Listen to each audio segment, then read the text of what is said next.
Hello friends, एक बार Gautam coaching classes में आपका स्वागत है। हम एक नई सीरीज डिज़ाइन कर रहे हैं जिसमें MP प्लस और वर्ग 3 के लिए मैथमेटिक्स का पूरा सॉल्यूशन होगा। हमारा पहला टॉपिक होगा परसेंटेज। तो परसेंटेज हम टॉपिक बाय टॉपिक डालेंगे, किस टाइप के सवाल जो सिलेबस में पूछे हैं या पेपर में आने की संभावना है। तो देखिए, सबसे पहले हमारा जो टॉपिक है वो है परसेंटेज। उसमें हमने पहला टैब डाला है मैक्सिमम हमसे परीक्षा में परसेंटेज पूछा जाता है। सवाल को अंक दिए होंगे तो हमसे प्रतिशत निकालना बताया जाता है या मैक्सिमम उनका पासिंग परसेंटेज कितना है, इस टाइप के सवाल पूछे जाते हैं। तो हमारा जो पहला सवाल है वो लिखा हुआ है हमने कि एक परीक्षा में एक विद्यार्थी को 23% अंक मिलते हैं लेकिन वह 24 अंकों से फेल हो जाता है। यानी जो भी अंक हैं उनका 23% विद्यार्थी को मिलता है लेकिन वह 24 अंकों से फेल हो जाता है। यदि पास अंक 35% हैं तो अधिकतम अंक कितना है। अब ऐसे केस में हम मान लेते हैं कि माना अधिकतम अंक x हैं, माना अधिकतम अंक x हैं। ठीक है, जब अधिकतम x हैं, अब हमें पता है कि यदि पास अंक 35% है तो x का 35% बराबर विद्यार्थी है उसको 23% अंक मिलते हैं। यानी जो भी अंक हैं उनका 23% विद्यार्थी को मिलता है, यानी x का 23% विद्यार्थी को मिलता है लेकिन 24 अंक से फेल हो जाता है। इसका मतलब हुआ कि जब पासिंग परसेंटेज है तो इधर भी यदि इसमें 24 अंक और जुड़े होते तो यह लड़का फेल नहीं होता। अब बस हम इसको इधर ले आइए, x 35 - 23 परसेंटेज इक्वल टू 24। अब देखिए x × 12% इक्वल टू 24, x इसको 12/100 इक्वल टू 24, 12 दूनी 24, x बराबर 200। तो परीक्षा में जो अधिकतम अंक होंगे वो 200 होंगे। तो यहाँ पे दिया है कि एक परीक्षा में एक विद्यार्थी 23% अंक मिलते हैं लेकिन वह 24 अंकों से फेल हो जाता है। तो पास अंक 35% हैं तो अधिकतम अंक क्या है। तो हमने मान लिया कि अधिकतम अंक x हैं। अब हमको मालूम है कि अब जब अधिकतम अंक में से उसको 35% मिलते हैं लड़का पास हो जाता है, लेकिन यहाँ लड़के को 23% अंक मिले और लड़का 24 अंक से फेल हो जाता है। जब भी फेल होकर केस होगा तो हम उसको प्लस कर देंगे। तो 24 अंक से हमने उसको प्लस कर दिया। अब हम इसको इधर ले गए, इसमें से माइनस की तो 12% बराबर 24 के, तो 12/100 x = 200। तो अधिकतम अंक जो होंगे वो 200 होंगे। नीचे दिया है एक परीक्षा में गणित के अधिकतम अंक 150 हैं।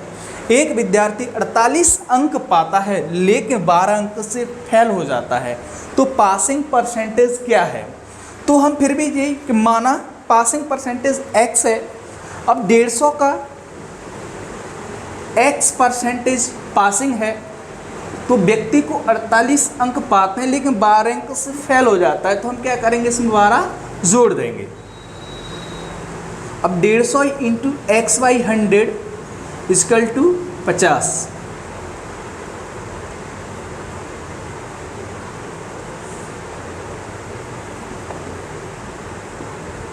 डेढ़ सौ इंटू x/100 इक्वल टू 60। एक जीरो से एक जीरो करके 3 से 20 बार, 3 से 5 से 2 बार, x बराबर 40%। तो अधिकतम जो परसेंटेज होगा वो 40 होगा। तो हमने देखा कि एक परीक्षा में गणित के अधिकतम अंक 150 हैं और एक विद्यार्थी है जिसको 48 अंक पाता है लेकिन 12 अंक से वो क्या हो जाता है, फेल हो जाता है।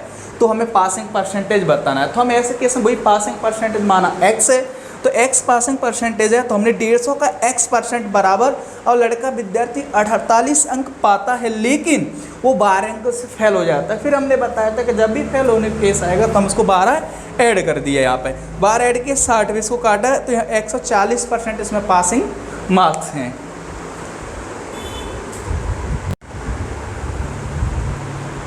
देखिए फ्रेंड्स, राम, अगला सवाल है हमारा सवाल नंबर 3।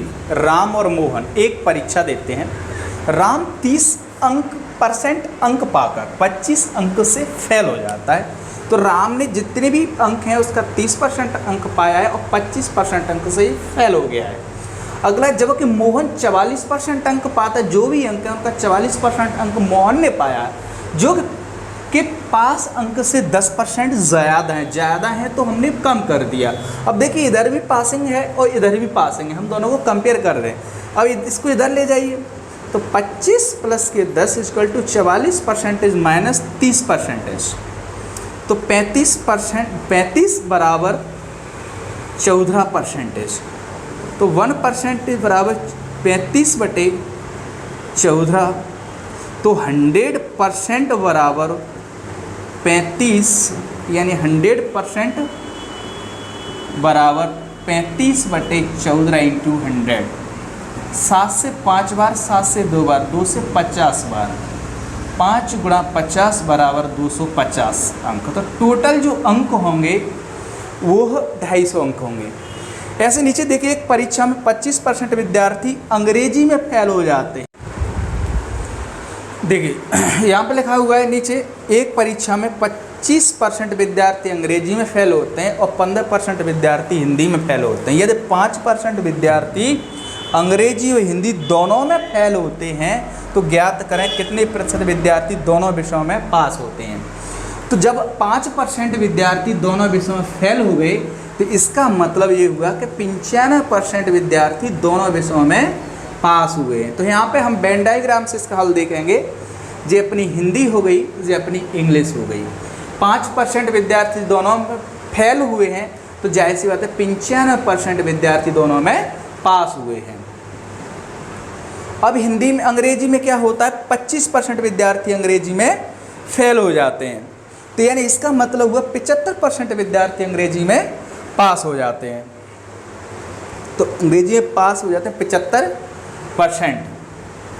तो हम क्या करेंगे, यहाँ पे -20% कर देंगे तो ये 75% बचा। अब इधर में 15% विद्यार्थी हिंदी में फेल हो जाते हैं, यानी 85% हिंदी में पास हो जाते हैं। ये हो गया -10%। अब दोनों विषयों में पास विद्यार्थी, दोनों विषयों में पास विद्यार्थी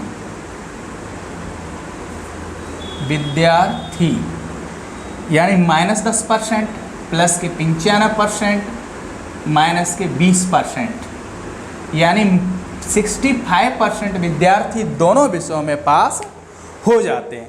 तो जब भी हमें इस टाइप के सवाल आए तो यदि हमें पासिंग की निकलवाए तो हम जो भी वेन डायग्राम बनाएंगे पासिंग का बनाएंगे। यहाँ पे 5% विद्यार्थी फेल हो रहे थे तो हमने मान लीजिए 5% विद्यार्थी फेल होंगे तो 95% विद्यार्थी उसमें पास होंगे। फिर उन्होंने कहा कि 25% विद्यार्थी अंग्रेजी में फेल हो जाते हैं। तो जब 25% विद्यार्थी अंग्रेजी में फेल हो जाते हैं इसका मतलब 75% विद्यार्थी अंग्रेजी में पास हो जाते हैं। तो 95% दोनों में से दिए, तो जब हमें इसको 75 बनाना हो तो इसमें से 20% हम कम कर देंगे।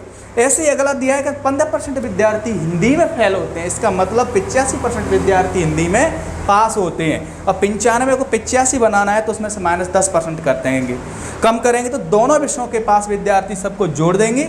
जोड़ने के बाद 65% विद्यार्थी ऐसे हैं जो दोनों विषयों में पास हुए हैं।